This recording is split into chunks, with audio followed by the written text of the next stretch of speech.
Welcome, God's chosen ones. This isn't just another video. This is a divine appointment hidden in plain sight, an encoded moment written in the blueprint of your destiny. Long before June arrived, heaven had already circled it in the spirit. And now, here you are, standing in the middle of a month that's been set apart for breakthrough, alignment, and unstoppable movement. You may have thought you were surviving this season, but what if you were actually activating it? Has your spirit been feeling unusually alert lately, like something invisible is watching, measuring, waiting? That's not paranoia, that's prophecy unfolding. Some of you felt the intensity of this month before the calendar even flipped. You sensed a shift in the air, an invisible pressure pressing you into silence, pruning and sacred preparation. And yet, through the crushing, you've also noticed something new stirring inside, a kind of boldness that wasn't there before. Could it be that your spirit already knew this month wasn't ordinary, it was a portal? If that resonates with you even a little, go ahead and comment 777 below right now. Not for superstition, but as a sign that your faith recognizes this moment as sacred, that you see it for what it is, a divine summons. And to all of you who have stood beside this channel, whether through prayer, a quiet amen, sharing the message, or sowing into it through the super thanks, thank you. Your faith is helping carry these words to people right at the edge of giving up. You are not just supporting, you are activating heaven's algorithm. Now take a breath and slow down your racing thoughts, because here comes the deeper question. Why does it feel like this month is moving faster than the others? Like something is trying to either launch you or stop you completely? That tension is not a mistake. It's a sign. This is the month where heaven has scheduled a collision between your obedience and your overflow. And maybe you haven't asked this out loud yet, but let it rise now. What if everything that's been falling apart was only doing so to reveal what can never be shaken again? Don't move just yet. What's coming next isn't content, it's confirmation. This June has been written in prophecy, and now, finally, you're becoming what hell hoped you'd never remember you were. Let's begin. God's chosen ones. This June was written in prophecy. You're becoming unstoppable.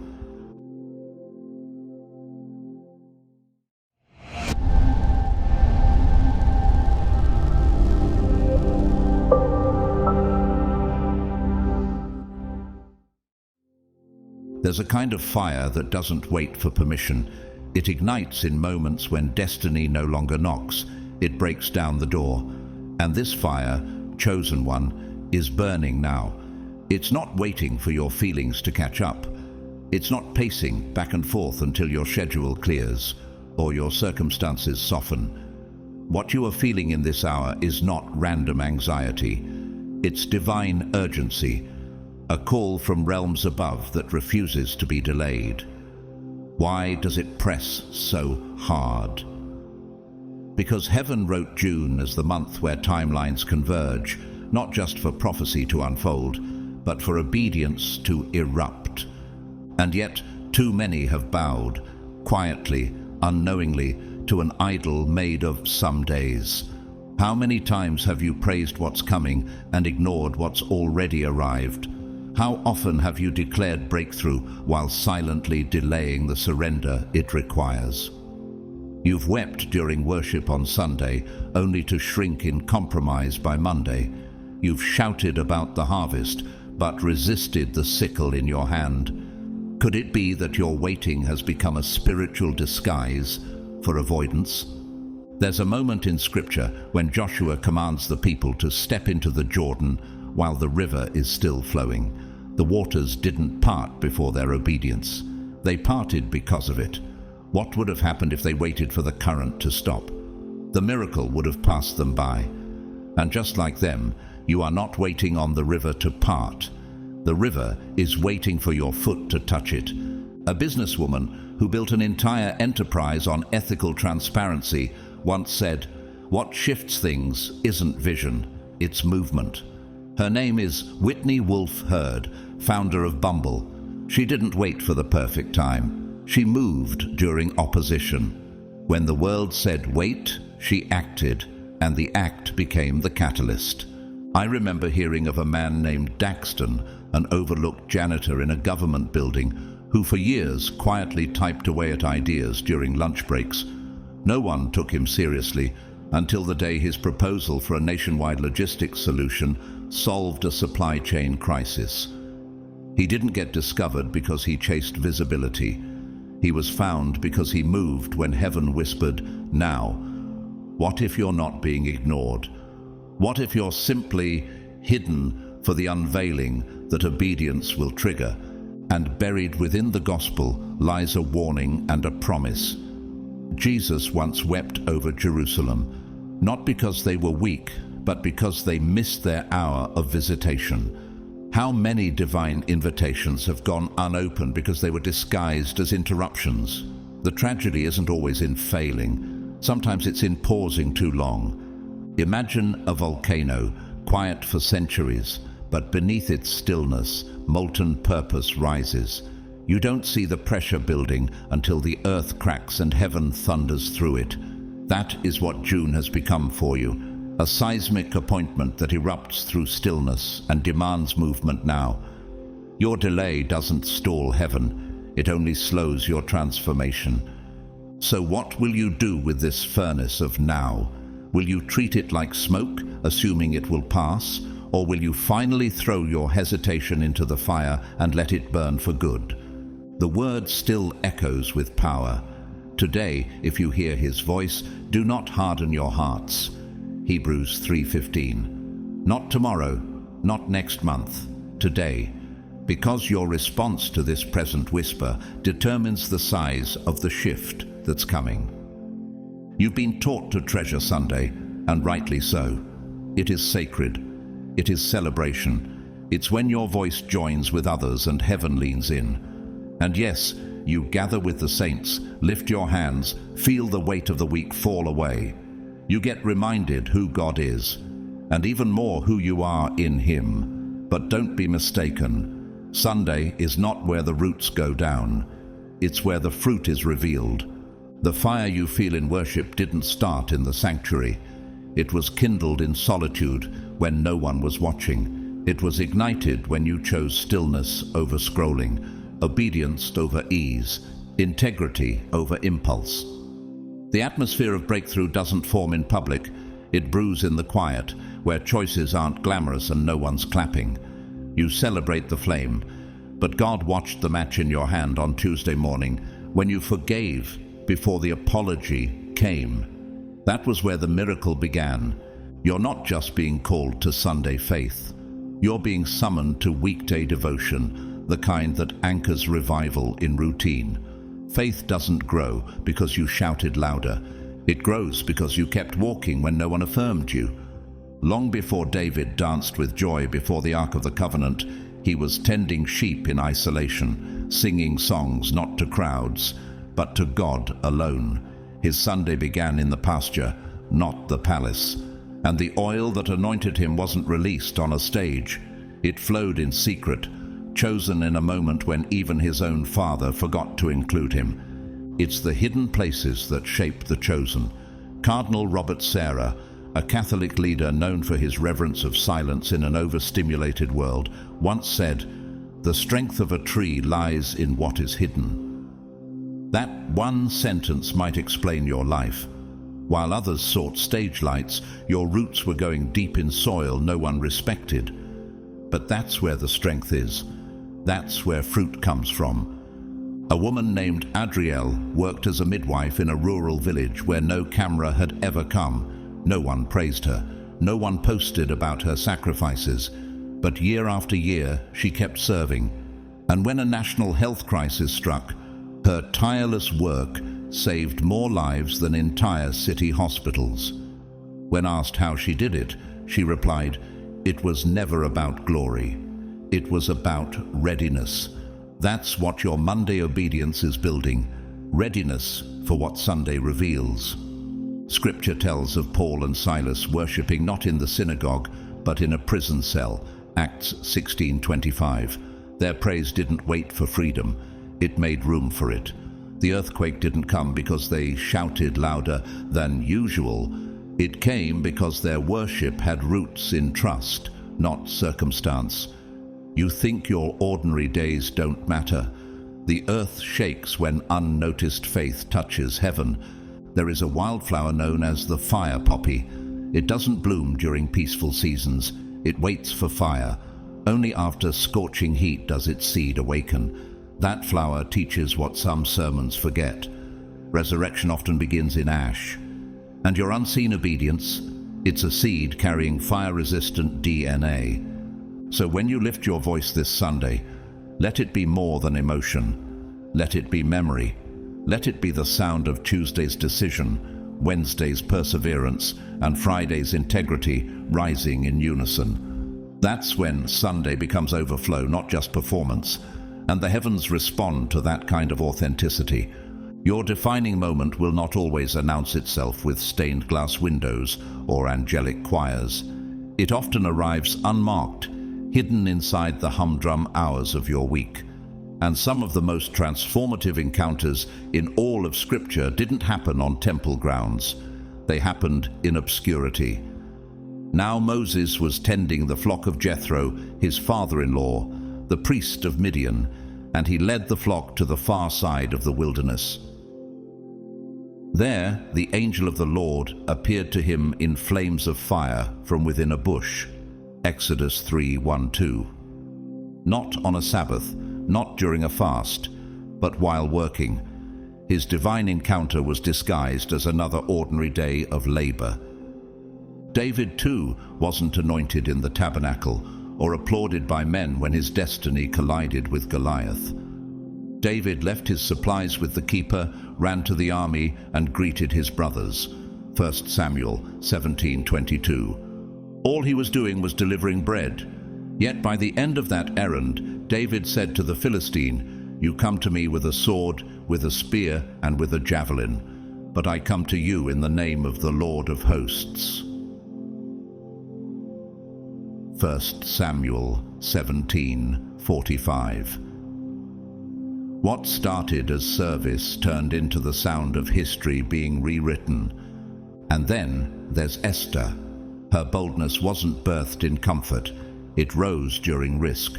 "Go, gather all the Jews, and fast for me, neither eat nor drink for 3 days. Then I will go to the king, which is against the law. And if I perish, I perish." Esther 4:16. Her obedience didn't wait for the applause of a festival. It was formed in a private decision to stand while trembling. Joseph's ascent began in a prison cell, not a palace. Each of the two men, the cupbearer and the baker, had a dream. And Joseph said to them, "Do not interpretations belong to God? Tell me your dreams." Genesis 40:45, 48. He wasn't delivered by screaming for attention. He was lifted because his gift kept flowing, even when it looked like no one was watching. And the very beginning of the gospel's global explosion didn't launch in a tabernacle. It began on a shoreline. As Jesus was walking by the Sea of Galilee, he saw two brothers. "Follow me, and I will make you fishers of men." Matthew 4:18-19. Their destiny found them not in prayer, but in sweat, with nets in hand. It wasn't a holy day, it was just today.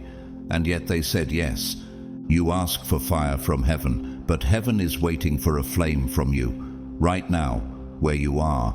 What if your defining moment has already arrived, but it's dressed like a delivery route, like lunch hour, like overtime? Could it be that the miraculous is hidden in your monotony? A theologian and teacher named Sister Thea Bowman once said, "The strength of our people has always come from our willingness to pray through ordinary pain." She didn't wait for a microphone to make her mark. She forged it through everyday faith that outlasted resistance. In another corner of the world, a woman named Leora spent years watering young trees in a mountain greenhouse where no spotlight ever reached. But when wildfires came, The untouched stretch she had cultivated served as a natural barrier that saved dozens of lives. The roots she nurtured in silence did what no siren could. And so it is with you. Don't underestimate the holy in your schedule. Don't dismiss the sacred just because it doesn't feel spectacular. Consider the bristlecone pine, a tree that's been alive for thousands of years, not by growing quickly, but by surviving slowly in the harshest places. It's not famous for its beauty. It's revered for its endurance. You were built with that same spiritual material. That's why Tuesday's yes echoes louder than Sunday's shout. So when God whispers in the middle of your list, when He nudges you in the middle of your errands, respond like eternity is watching, because it is. The burning bush doesn't wait. Goliath doesn't pause. The sea doesn't part until the foot touches it. And Jesus? He's still walking shorelines, calling names in the middle of labor, not liturgy. This moment you're standing in, it is not just another tick on the clock. It is holy ground, clothed in unseen fire. And not because it's peaceful, convenient, or glamorous. It's holy because heaven has chosen now. Now, faith is the substance of things hoped for, the evidence of things not seen. Hebrews 11:1. Not future faith, not hypothetical faith. Now, faith. Because the atmosphere of the miraculous doesn't dwell in the past or camp in the someday. It breathes in the present and it dies in delay. Every time you whisper, maybe later, something divine pauses. Heaven doesn't cancel your breakthrough, but it does hold its breath. Why? Because faith is the oxygen of the now.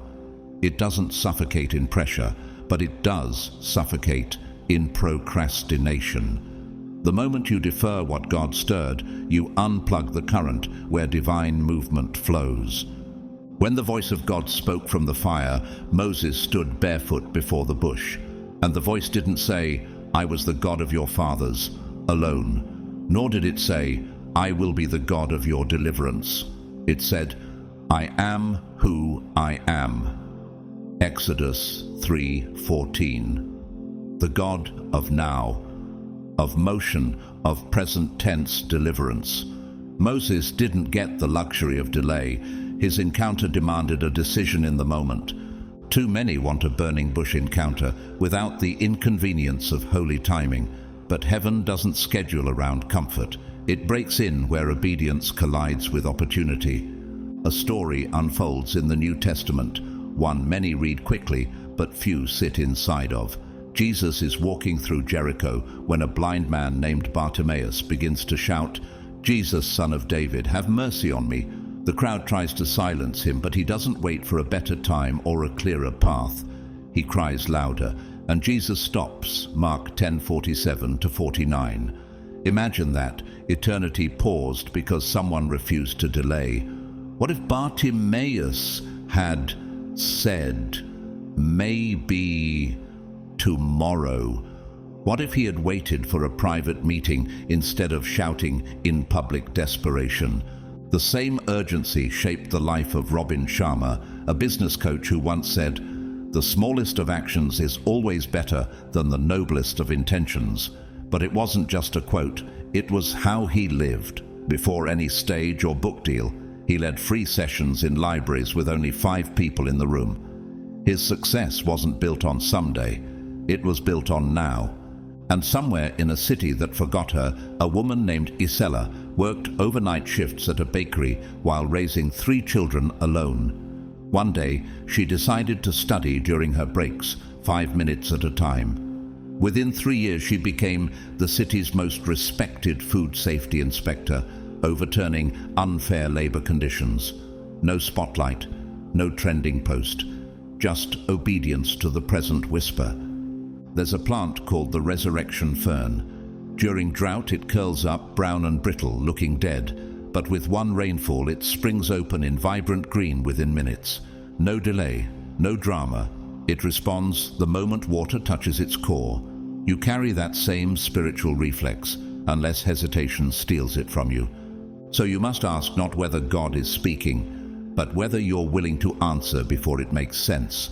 Do you really need one more sign, or have you simply been negotiating with divine timing? Are you truly waiting on clarity, or are you hiding your obedience in the language of perfectionism?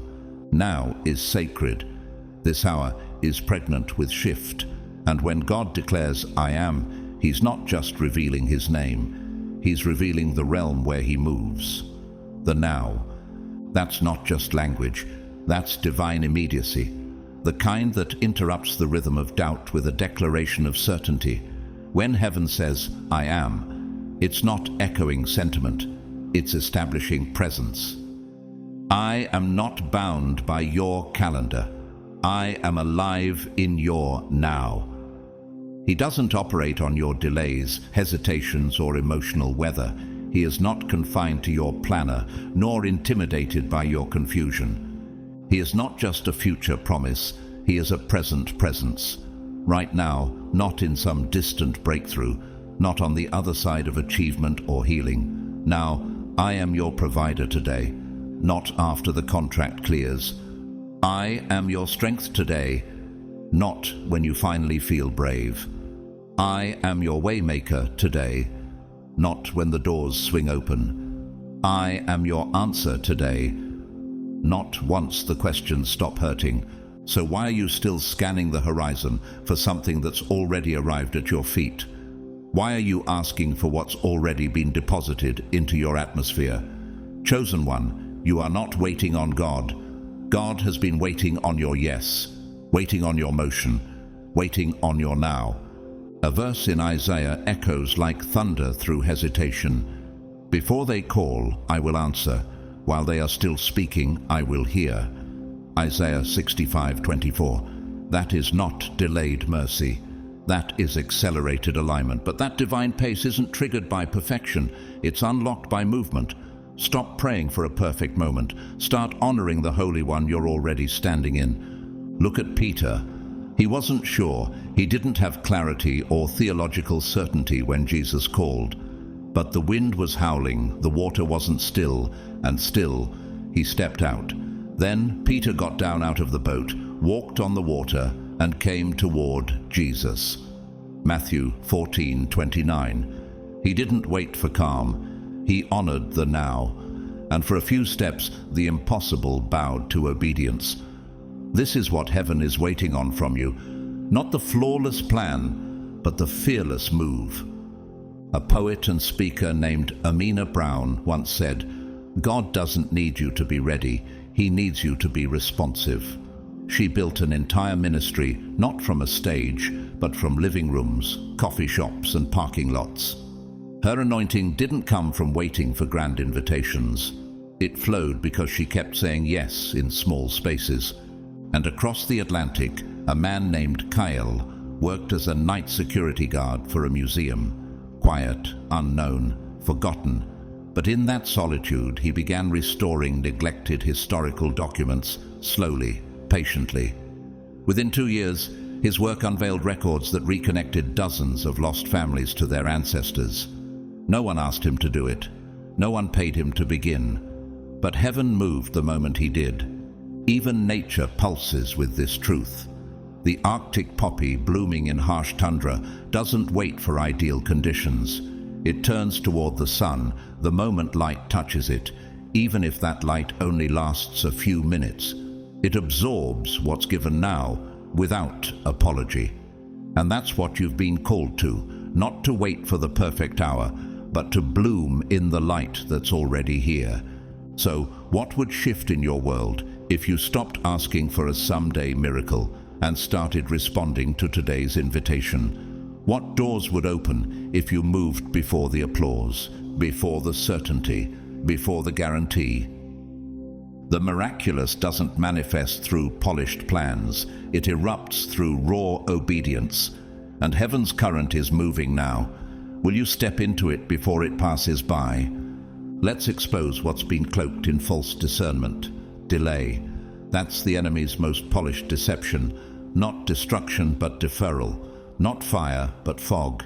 Because Satan doesn't always need to drag you into sin. Sometimes all he needs is to rock you gently into spiritual sleep. He doesn't have to attack your faith violently if he can just suffocate it with hesitation. And so he whispers, "You're not quite ready. You need more clarity. Let's just wait one more week, one more confirmation, one more sign." But you weren't called to spiritual limbo, and what masquerades as maturity is often just masked paralysis. It's not discernment, it's bondage. What feels like wisdom is often weaponized delay. And while you circle the same questions, heaven is holding your inheritance on the other side of a decision you're postponing. Every time you delay obedience, you delay movement in the Spirit. Every time you pause your assignment, the oil that was meant to flow begins to recede. Every time you hesitate, the mantle you've been asking for lingers just out of reach. Not because it's withheld, but because it's waiting for motion. Do not boast about tomorrow, for you do not know what a day may bring forth. Proverbs 27:1. Tomorrow is not your promise, now is, and that terrifies hell. Hell doesn't tremble when you shout on Sunday. It expects that. Hell doesn't flinch at declarations made in front of crowds, but hell panics when you rise on Monday and still say yes. Hell loses ground when your Tuesday is laced with follow-through. Because your real power isn't in what you declare publicly, it's in what you complete privately. Remember Jonah. His delay didn't just cost him time, it cost him peace, progress, and nearly an entire city. God called him to Nineveh, but he ran the other way. His logic sounded spiritual. I'll go later. I'm not the one. It's too soon. But his delay landed him in the belly of disruption, and it was only when he surrendered in the depths that the fish released him, and the oil for the mission began to flow. His breakthrough didn't come through extra prayer. It came through immediate obedience. In the 20th century, a preacher named Leonard Ravenhill once said, "The opportunity of a lifetime must be seized during the lifetime of the opportunity." That's not just poetic, it's prophetic. Ravenhill didn't rise to prominence because of comfort. He shook the earth because he lived what he preached. He didn't wait for permission. He moved when others paused. And there was a man named Corwin, a quiet maintenance worker in a rural clinic. One afternoon, a blackout shut down the entire building, but Corwin had memorized the electrical grid from years of unnoticed service. Within minutes, he rerouted power manually, saving the lives of multiple patients on ventilators. No training, no applause, just readiness born from hidden obedience. The foxglove flower grows in wild meadows and forest edges. Its seeds lie dormant for years, buried beneath moss and mulch. But when lightning strikes nearby and disturbs the soil, the shock awakens something ancient. Suddenly, blooms erupt, fierce, towering, unexpected. They were always capable. They were just waiting on disruption. Delay didn't kill them, but it didn't mature them either. It took movement to unleash what was encoded in their DNA. So what has God already placed in you that delay is choking? What scroll is rolled up in your spirit, still waiting for a yes you were supposed to give last month?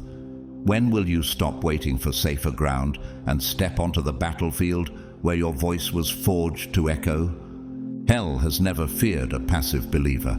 It fears the one who moves in quiet obedience, the one who acts when others ponder, the one who walks when others wait, the one who doesn't need approval, applause, or assurance to step into what God already made available. Because when you finally stop delaying, the enemy can no longer stall what heaven has already set in motion. The enemy has studied patterns longer than you've been alive. He knows your thresholds, your hesitations, your sacred delays, and he knows this: if he can't make you fall, he'll make you freeze. If he can't entice you into rebellion, he'll seduce you into waiting, because he doesn't need your sin to steal your calling. He only needs your silence. And so he engineers hesitation, wraps it in false wisdom, and calls it caution. But here is the raw truth: stalled obedience is still disobedience. Delay is just a quieter kind of rebellion. So if you've been hesitating, circling, stalling, this is not condemnation. It's a divine interruption. Because today, not next week, not someday, today is your invitation to break the cycle that's been slowly killing your momentum. Today is the threshold of shift, and today you have the authority to step into it. Scripture whispers with holy fire, "Today, if you hear his voice, do not harden your hearts as in the rebellion." Hebrews 3:15. The same warning the Israelites ignored in the wilderness now calls to you. Don't resist the moment where heaven has already moved. Right now, there are three kinds of hearts standing in front of this word. First, there is the heart still waiting for confirmation. You heard the whisper, you saw the sign. The door opened, but instead of walking through it, you stayed at the threshold, waiting for another cloud to move or another fleece to be wet. You've dressed indecision as discernment, but God already spoke. Second, there is the heart paralyzed by fear. You are afraid, not just of failure, but of looking foolish. You've counted the cost so many times that the moment has passed you by. But fear is not a prophecy, it's a prison. And today is the jailbreak. And third, there is the heart already on the edge of obedience. Your toes are touching the water, your chest is full of holy fire, and yet you're wondering if you need one more green light. But faith doesn't wait for the wind to stop. It walks into the waves because the voice of Jesus said, "Come." When Elisha received Elijah's mantle, he didn't pray about it for a week. He didn't ask for 3 confirmations. So Elisha left him and went back. He took his yoke of oxen and slaughtered them. Then he set out to follow Elijah and became his servant. 1 Kings 19:21. He burned the plow. He kissed comfort goodbye. His delay would have dishonored the mantle, and so will yours. In a quiet village in Norway, a violinist named Sina played outside train stations for coins. Her music was haunting. One morning, a famous composer on his way to a retreat heard her and wept. He invited her to record with him that week. She almost said no. She didn't feel ready, but something in her soul said, now. That album later funded music education across 10 countries, and there was a teenage boy named Nico living in foster care who'd written a mobile app during stolen hours in a public library. He had one chance to pitch it to a local startup incubator. He almost missed the meeting, overwhelmed by anxiety, but he showed up trembling. That app now connects hundreds of underprivileged students to scholarship opportunities every year. Nico didn't wait to stop shaking. He moved while shaking. The African baobab tree grows wide and strong, not because it moves quickly, but because it stores water in its thick trunk. In dry seasons, it feeds entire ecosystems, but it must expand now, before the drought arrives. What it stores today determines what it survives tomorrow. So which heart are you? And more importantly, how long will you wait to move? Heaven is not asking you to feel more ready. It is not waiting on more conditions. It is not offering another extension. Heaven is declaring, today is your turning point. Not next Sunday, not after another sermon, not after the fear subsides. Today, because this day is carrying power. This hour is heavy with shift, and what's about to break loose in your life depends entirely on one thing. Will you respond, or will you pause again? Why is today so critical, chosen one? Because your future is not a distant event. It's a sculpture being carved by present obedience. Your now is the chisel. Every yes you give today becomes a seed, planted not in theory, but in tomorrow's soil. You don't enter your future, you grow into it. And right now, the atmosphere you long for, peace, clarity, purpose, power, is being cultivated in real time by what you choose, resist, and obey. The decisions you make when no one's watching are writing the architecture of the seasons you've been praying for. You've been asking God to open doors, but obedience is the key. You've been waiting for the outpouring, but your yes is the cup. Obedience today becomes access tomorrow. And God? He's not demanding perfection. He never has. He's not waiting for you to arrive flawless. He's waiting for you to arrive surrendered. He's not asking for a finished product, just a faithful step. Because he's not after polish, he's after partnership. If you are willing and obedient, you will eat the good of the land, Isaiah 1:19. Not if you're perfect, not if you're fearless, if you're willing. Remember Mary, the teenage girl whose yes reshaped history.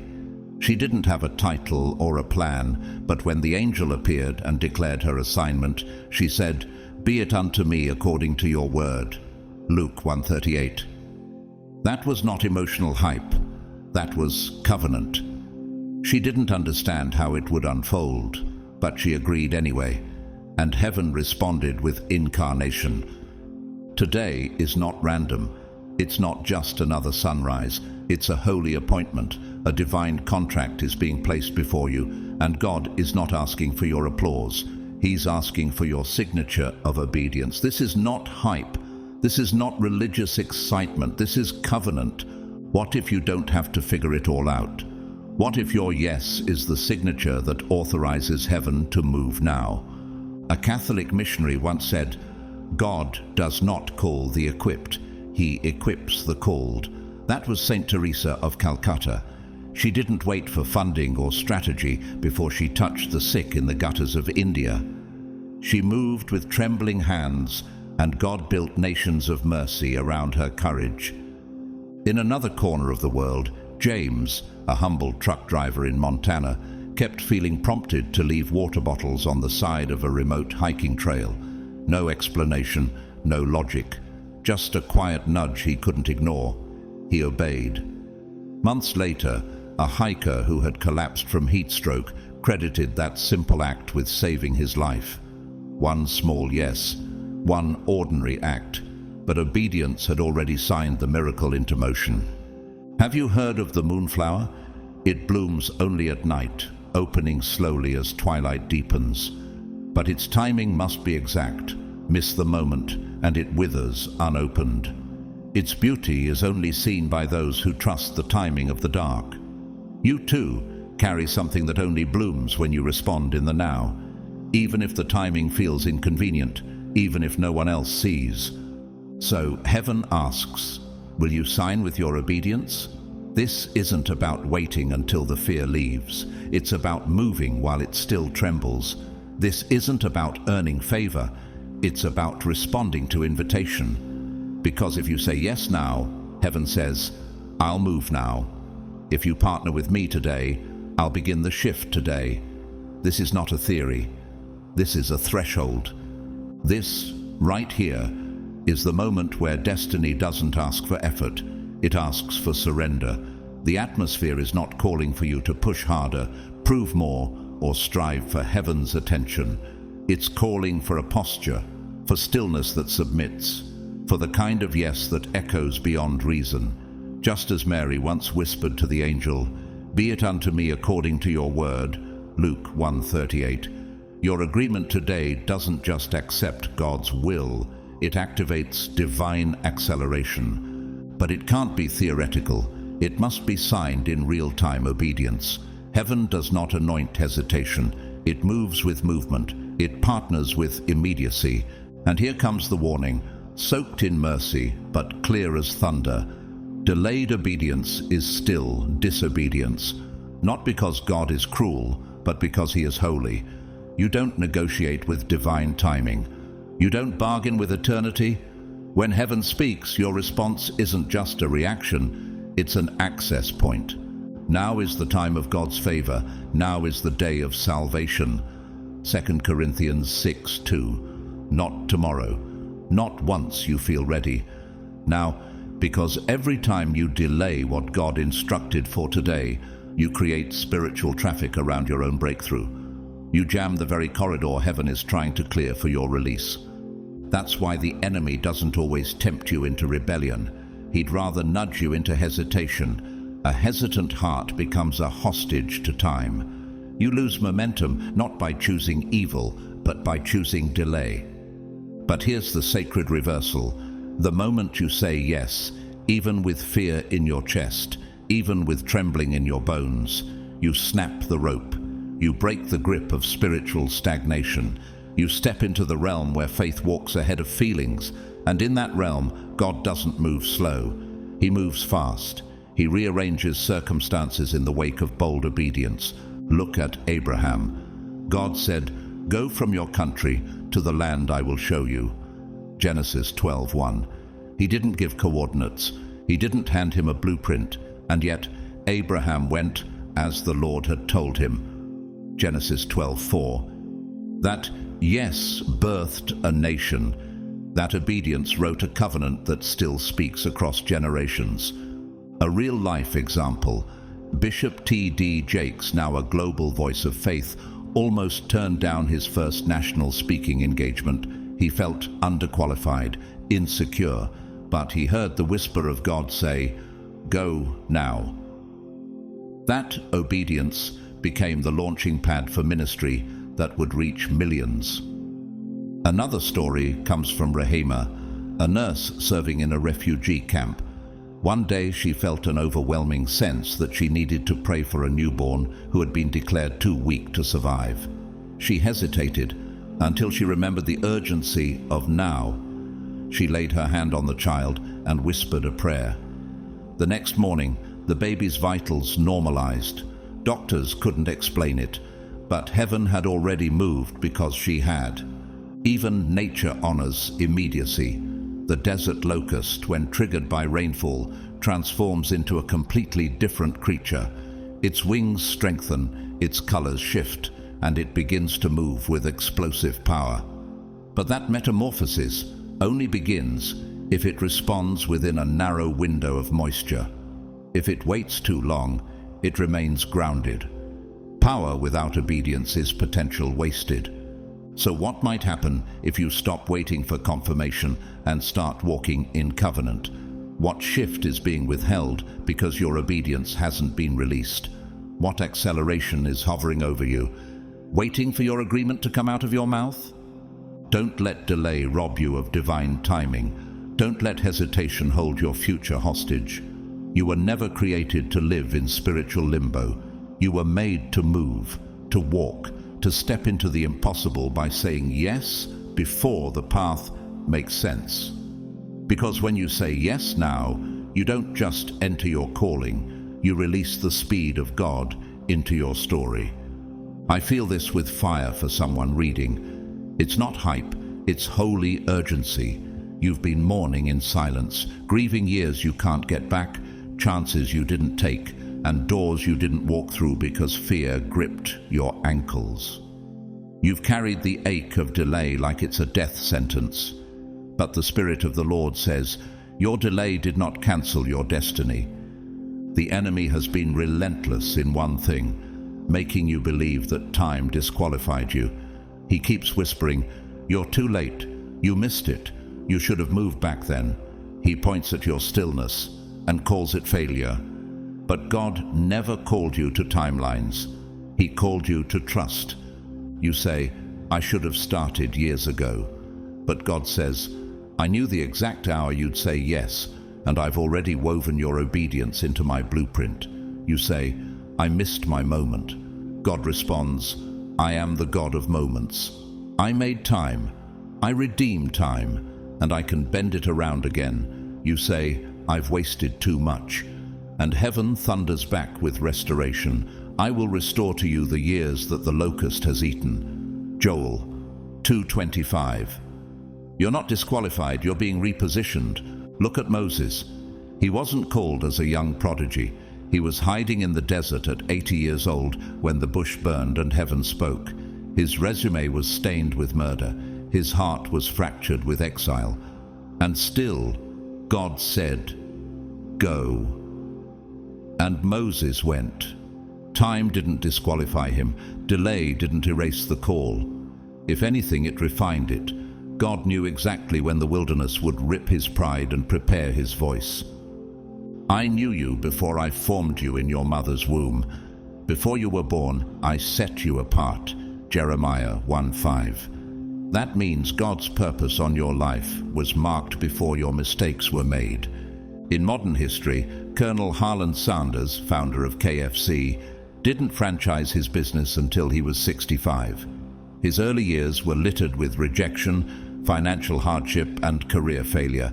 But when he finally moved in obedience to the idea that wouldn't leave him, legacy followed. Not because he started early, but because he finally said yes.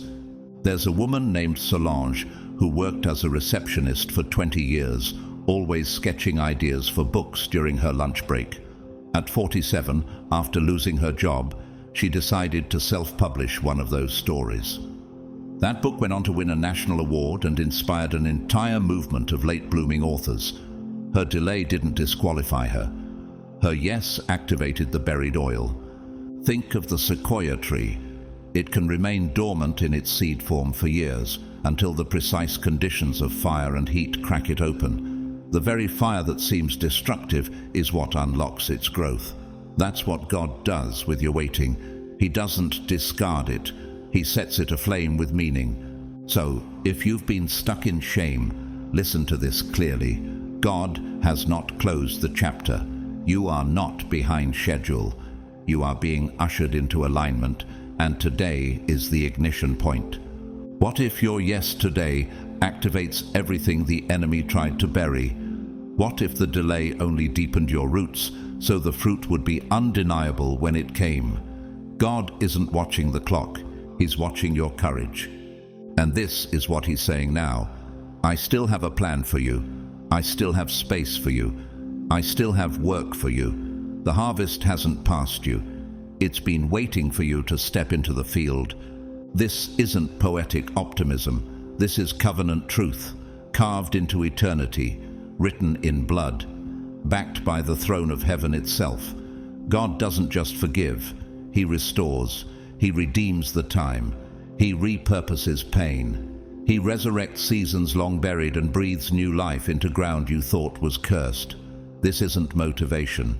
It's resurrection power wrapped in promise. Look at Moses. He didn't step into his true calling until the age of 80. The first half of his life was spent in Pharaoh's palace. The next half was spent in exile. But when the bush burned and the voice of God thundered, time bowed, and a man dismissed by Egypt became the liberator of a nation. Exodus 3-4. Look at Sarah.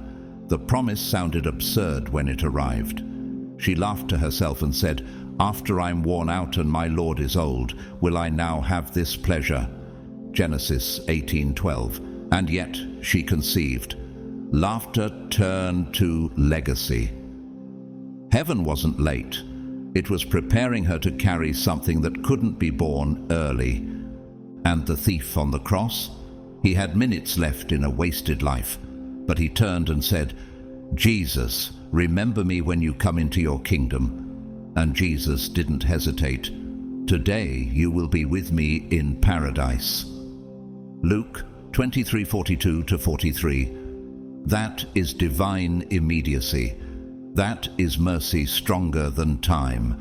Heaven didn't judge how late he arrived. It responded to the posture of his heart. So why do you believe the lie that it's too late for you? If you make a decision today, if your heart whispers yes, you give God permission to fast-track what fear delayed. That doesn't mean you skip the process. It means heaven begins to compress time in your favor. The years that pain scattered are swept into a single season of reaping. The doors others waited decades for begin to shift on hinges in months, not because you're exceptional, but because God is eternally faithful. The word declares it. I will restore the years the locust has eaten.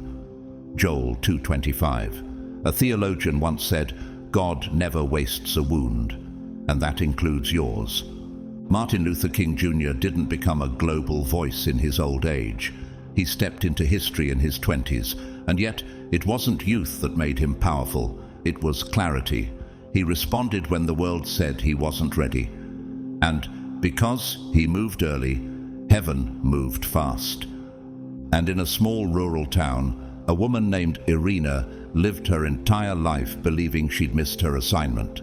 At 62, she enrolled in a free community art course. By 64, her paintings were hanging in children's hospitals across the country, soothing kids with color and light.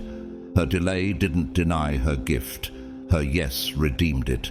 The bamboo plant takes 5 years of invisible root growth before it ever breaks the surface. But when it does, it shoots up feet within weeks.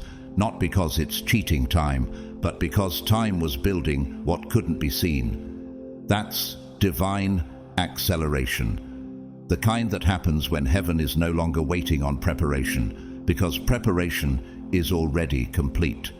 So hear this now. Your delay didn't disqualify you. It deepened you. Your slow season wasn't a waste. It was a womb. And if you respond today, God is able to do more in one obedient season than you could have accomplished in 10 self-directed years. It's not about skipping steps. It's about heaven's hand compressing time around your surrender. The fast track isn't a shortcut. It's a covenant. You may feel behind, but God is never late. You may feel unworthy, but grace rewrites the clock. And if you'll say yes now, the wind of acceleration is already at your back.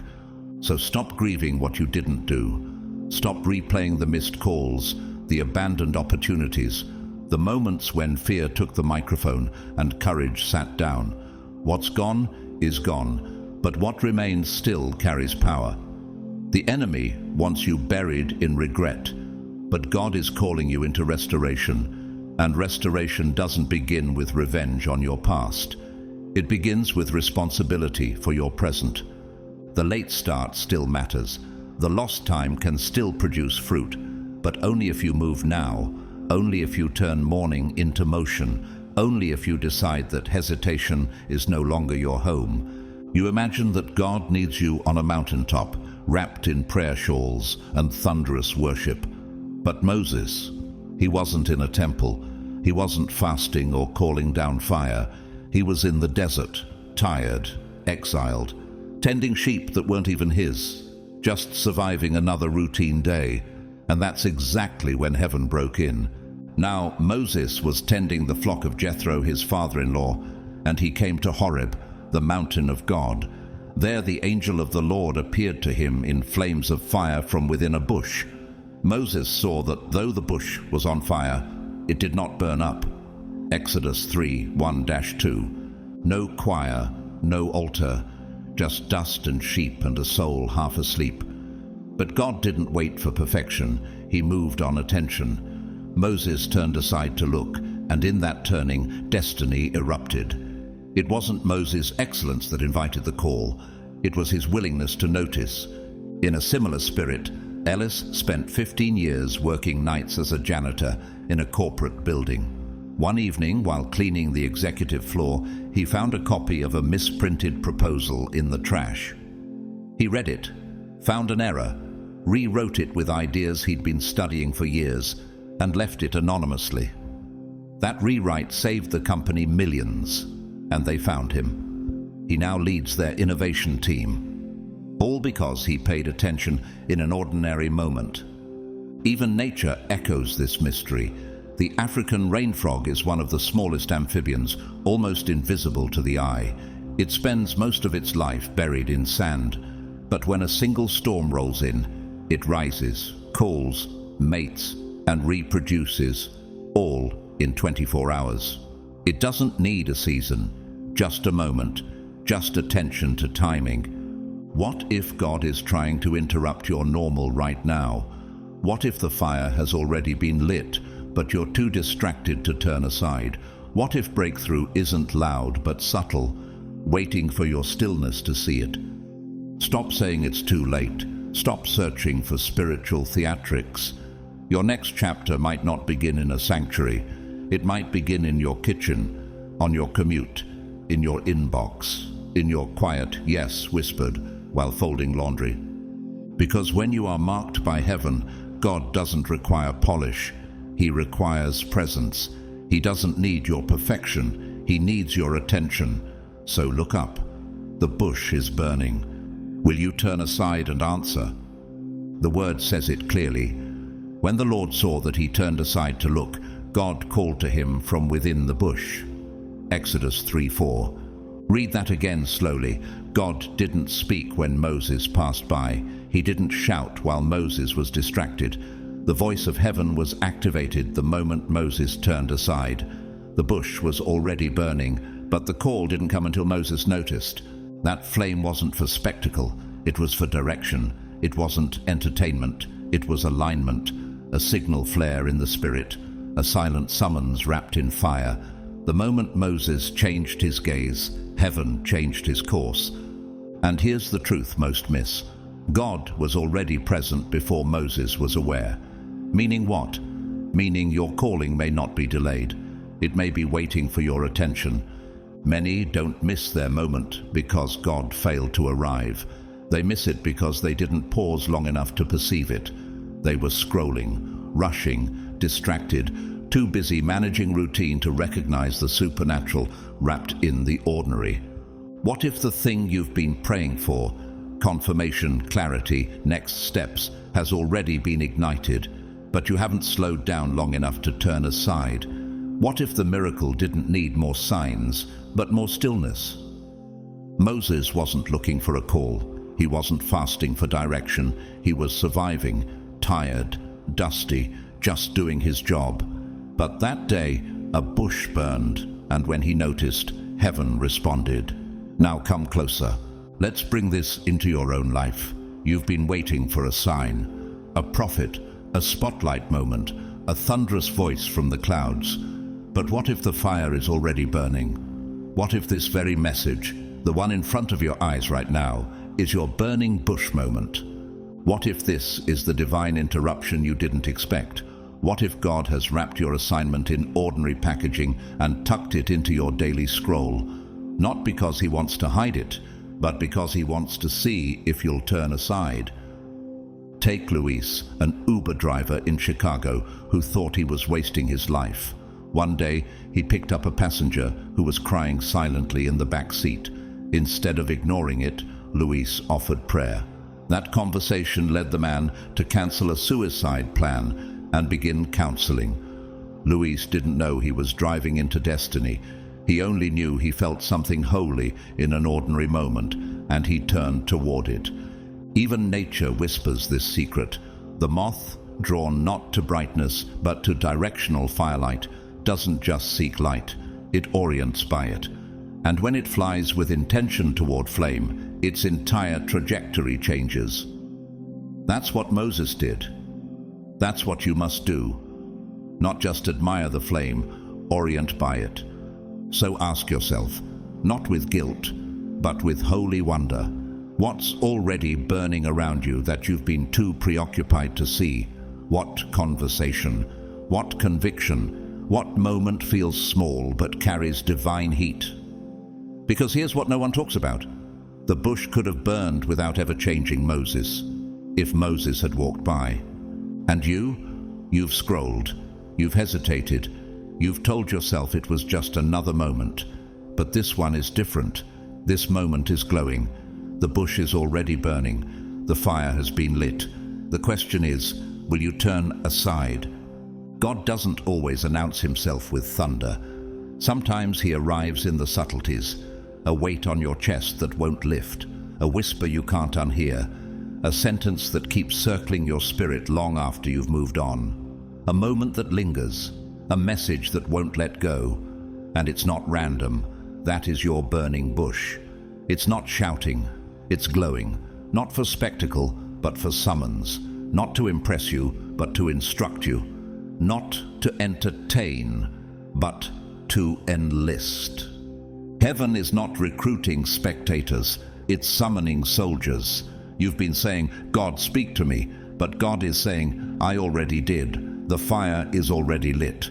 The call has already been issued. The only question now is, will you turn aside?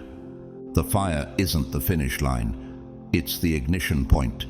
It's where apathy burns to ash, where excuses melt under the weight of divine assignment. It's where identity is clarified and purpose is unleashed. When Moses turned aside, he didn't just have a spiritual experience. He was handed a nation-shaking assignment. One man, one bush, one turning. That choice didn't just affect his day, it altered the destiny of an entire people. Because every burning bush is a prelude to deliverance. When the Lord saw that he turned aside to look, God called to him from within the bush. Exodus 3:4. That one decision, to stop, to notice, to step closer, opened a revelation that shifted the timeline of history. And God is still doing it, still using flickers of divine fire in ordinary settings to awaken world-shaking purpose. But the fire is never meant to be admired, it's meant to be answered. Althea, a high school custodian working the night shift, prayed over every locker she cleaned. One evening, she found a discarded journal filled with thoughts from a student on the brink of giving up. She left a note. That note became the catalyst that pulled the student back from the edge, and years later, that same student credited Althea in his graduation speech as the one who saved his life. She didn't preach, she just turned aside. Even the earth testifies. In volcanic landscapes, there exists a species called the fire lily. It doesn't bloom in calm, it waits for the ash. It springs to life only in the soil scorched by eruption. The very destruction others flee becomes its invitation to rise. So it is with you. The fire you fear might be the flame that births you. You say you're waiting for direction, but what if direction is waiting on your response? What if the divine assignment has already begun, and your movement is what will cause it to unfold? The call of heaven isn't always grand. Sometimes it glows quietly beside you while you do the dishes, while you ride the train, while you scroll through your feed. But it's calling, and if you dare to turn, to pause, to step into the flame of conviction, what you'll find is not destruction, it's destiny, because every burning bush is a doorway, and on the other side of that flame, a nation, a legacy, a freedom you haven't yet imagined. So here's the last question. Will you keep walking, or will you turn aside? Someone's freedom depends on your response. Your yes was never meant to be selfish. It's generational. The obedience you release could be the key that unlocks another's prison. People still trapped in Egypt are waiting for the sound of your obedience to thunder through their walls. This isn't just about your breakthrough. It's about the deliverance your calling is destined to activate. You've been asking heaven to speak louder, but God already lit the fire. The only thing left is your decision to turn aside. The invitation isn't waiting to be louder, it's waiting to be noticed. The fire is already burning. Moses wasn't walking through a cathedral. He wasn't fasting. He wasn't in prophetic alignment or revival atmosphere. He was exhausted, living in Midian, tending sheep in the dust of exile. But in the middle of that mundane day, something flickered. And when he stopped long enough to turn toward the burning bush, everything shifted. When the Lord saw that he turned aside to look, God called to him from within the bush. Exodus 3:4. That one act, turning aside, triggered an entire nation's liberation. The fire wasn't sent to impress him, it was sent to interrupt him. And that interruption carried an instruction. So now go. I am sending you to Pharaoh to bring my people, the Israelites, out of Egypt. Exodus 3:10. Sometimes you're not waiting on a sign, you're surrounded by them, but distraction has muted your discernment. The bush is already burning. The mandate is already in motion. The moment you say yes, heaven responds. Oprah Winfrey, before the fame, before the legacy, was working as a young reporter in Baltimore. During a moment of rejection that could have rerouted her career, she sensed a nudge to speak differently, to show up more fully. That choice, quiet but decisive, marked the turning point. Not the awards, not the cameras, the yes, and the ripple still hasn't stopped. Alana worked in a low-income daycare, barely making ends meet. One afternoon, while cleaning up spilled crayons, She overheard a 6-year-old explaining a dream about building flying machines. Something in her stirred. She began saving books on engineering, slipping them quietly to kids. 10 years later, one of those children was accepted into MIT. When asked why he pursued aerospace, he said, "Someone believed I could before I believed it myself." The fire lily doesn't bloom when the sun is warm or the air is sweet. It waits for the heat of devastation. Its seeds lie dormant beneath scorched earth, awakened only after wildfire. The same fire that devastates others signals it's time to rise, not despite destruction, but because of it. So ask yourself honestly, have you been rushing past the flame, expecting something louder?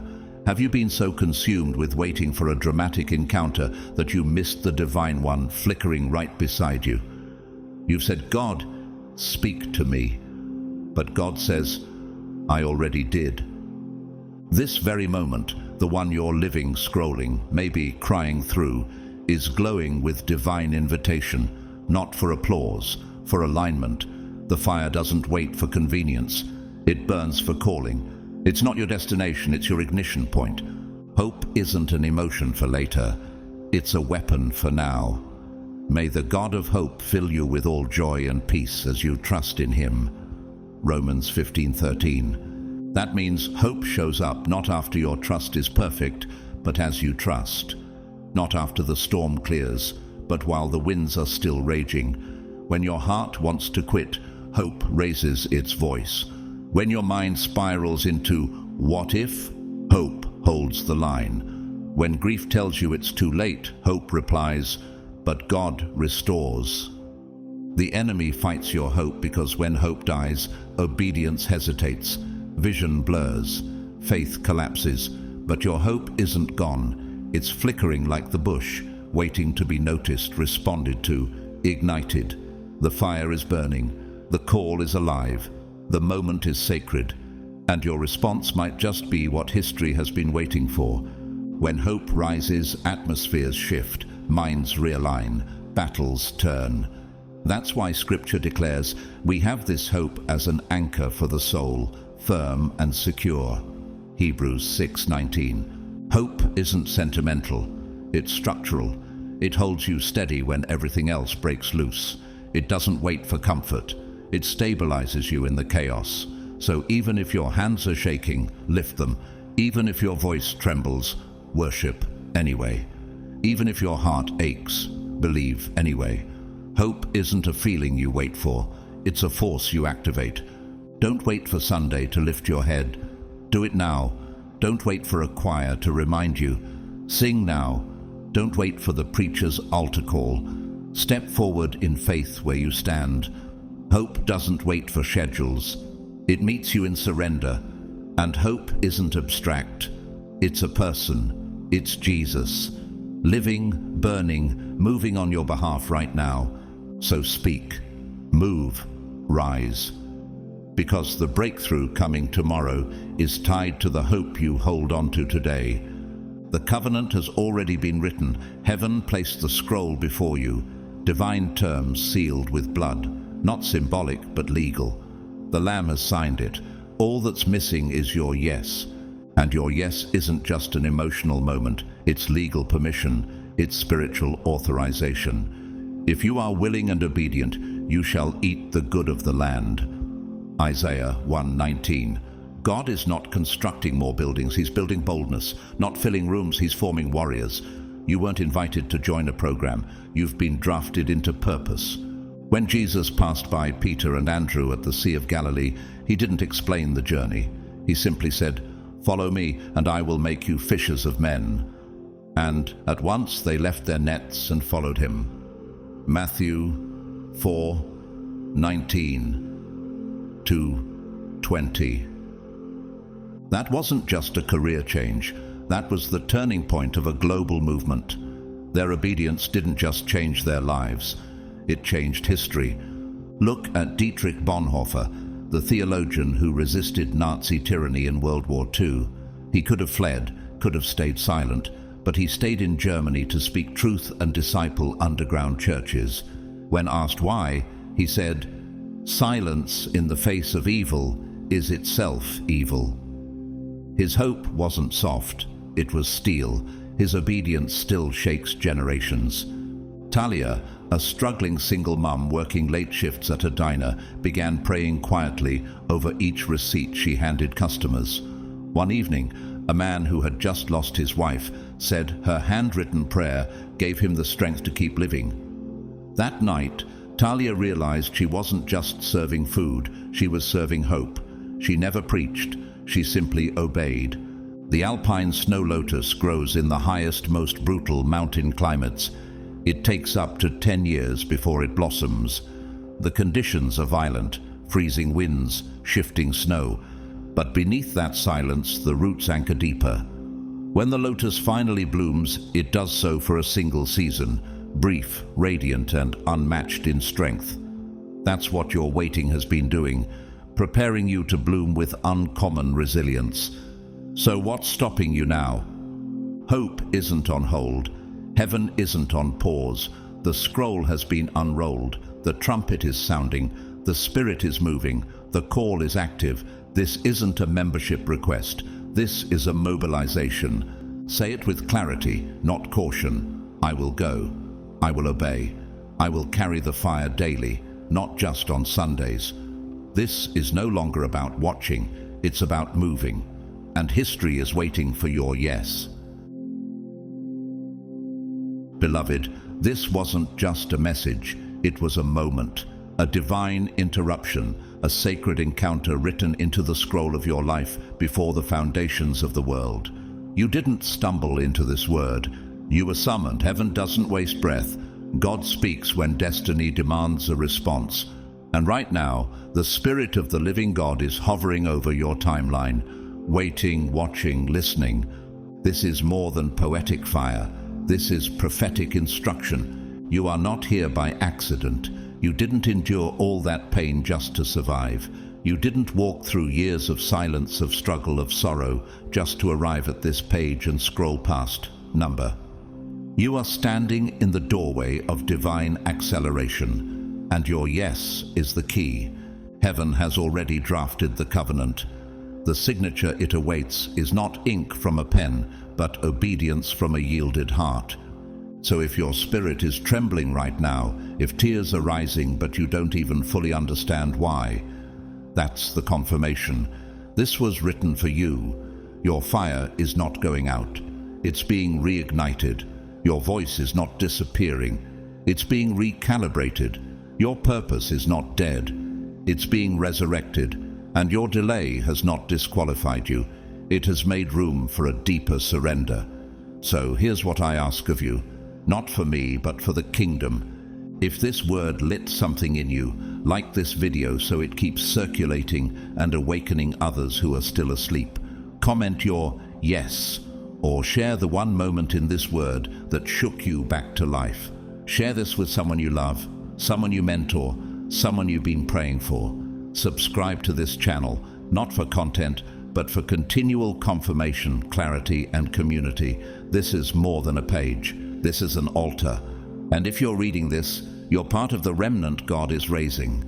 To those who've poured into this space, whether through super thanks, through prayer, or simply by returning week after week in silence, I see you. More importantly, God sees you. And I thank you from the depths of a grateful heart. This ministry is breathing because you've helped build the lungs. And now I bless you. I bless the places in you that still feel uncertain, still feel behind, still feel broken. I bless your beginnings, your re-entries, your restarts. I bless your Monday mornings and your midnight wrestlings. I bless your obedience in the hallway before the door opens.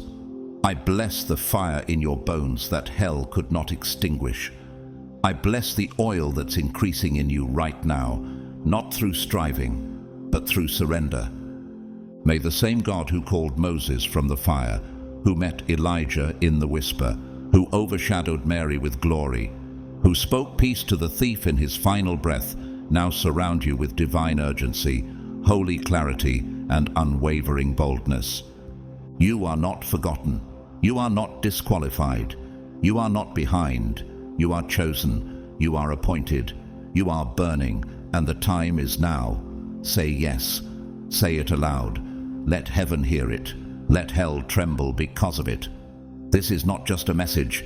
This is a mantle, and it rests on you now.